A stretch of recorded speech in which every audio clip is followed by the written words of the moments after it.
Le message du poulet. Un jour, un serpent a mordu un poulet. Le poison s'est rapidement propagé dans son corps, le brûlant de l'intérieur. Le poulet, désorienté et souffrant, est retourné au poulailler pour se réfugier. Mais à sa grande surprise, les autres poules ont décidé de le chasser, craignant d'être infectées à leur tour par le poison. Blessé, le poulet est parti, boitant et pleurant. Mais ses larmes n'étaient pas causées par la douleur de la morsure, mais par l'abandon et le rejet de ceux qu'il considérait comme sa famille, ceux en qui il avait le plus confiance. Seul, fiévreux et avec une jambe blessée, il s'est éloigné du poulailler, exposé à la froideur de la nuit. Chaque pas qu'il faisait laissait couler une larme sur son visage. Les poules restées dans le poulailler l'observaient s'éloigner jusqu'à ce qu'il disparaisse à l'horizon. Certaines murmuraient « Laisse-le partir, il mourra loin d'ici ». Quand le poulet a disparu de leur vue, tous étaient convaincus qu'il ne survivrait pas. Quelques-uns regardaient même le ciel, attendant de voir des corbeaux survoler sa dépouille. Le temps passa.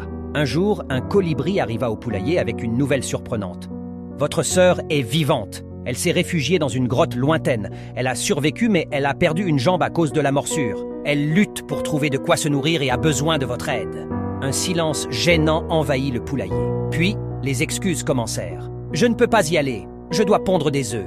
Moi non plus, je dois chercher du maïs. Et moi, je dois m'occuper de mes poussins. » L'un après l'autre, chacun trouva une raison pour ne pas partir. Le colibri, déçu, repartit seul vers la grotte, sans aucun soutien.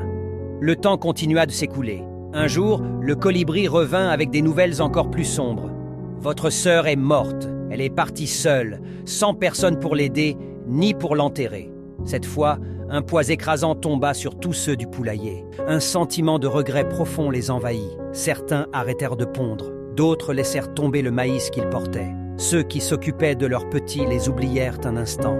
Le remords brûlait plus fort que n'importe quel poison. « Pourquoi n'avons-nous rien fait plus tôt ?» se demandaient-ils avec amertume. Pris de désespoir, ils décidèrent tous de partir pour la grotte, peu importe la distance ou l'effort. Mais il était déjà trop tard.